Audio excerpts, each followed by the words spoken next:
Here's how we completely solved our fruit fly problem. Last year we had an invasion of fruit flies in our house.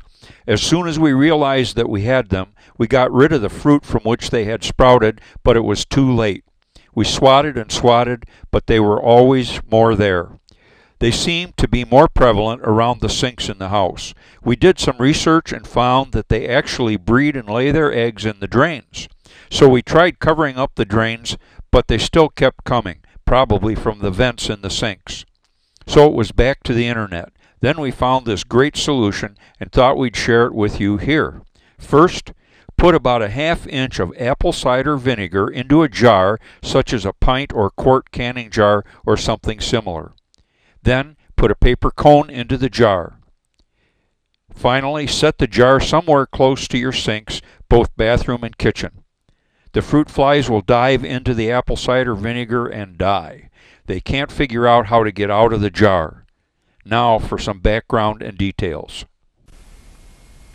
This is death by drowning in vinegar, or death to the fruit fly, or death to the fruit fly from drowning in vinegar.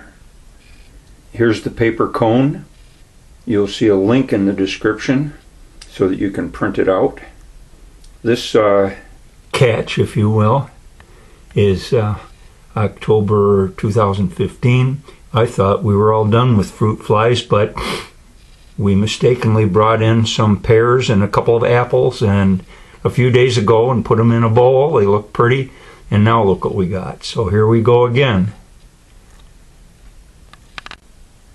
So this is the breezeway between our shop and garage building and our house. And you know, there's a bunch of plants out here and things, and more plants, and outside and back where I came from anyway, and it's dark. But over here, this faces to the east, is where we've got our current backup fruit fly trap. I also might add that we use these glue boards which catch all kinds of things, but for some reason they don't catch the fruit flies as often as this thing does. And here you can see that this particular one has trapped some larger flies.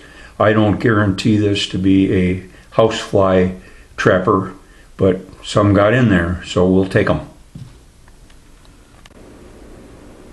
Here on the right in the picture is our bug trap cone form, and in the description you'll see a link to a place where you can print this out. I printed it out with my Hewlett-Packard printer in landscape mode, fit to page. So it came out about as big as you can get on an 8.5 by 11 sheet. And then here is where I folded it up and taped it someplace here. There, I don't know if you can see that, but there's a tape edge right there, just some magic mending tape. And it doesn't matter whether you overlap or not by 1/2 inch or what have you. The big thing is that when you do make the cone, you want to make sure that it's relatively round on the bottom, so when you drop it into your container that it fits all the way around. And in other words, you don't want to bend it so that there's a place like that where the bugs could get back out. I have never seen one actually come out back out of that hole. They just don't seem to understand it. Even though this cone printout seems to be taller than it is wide on this video, that's not the case. My video program squishes things a little. The print really is on 11-inch paper left to right, and the paper is 8 1/2 inches from top to bottom, which is landscape mode.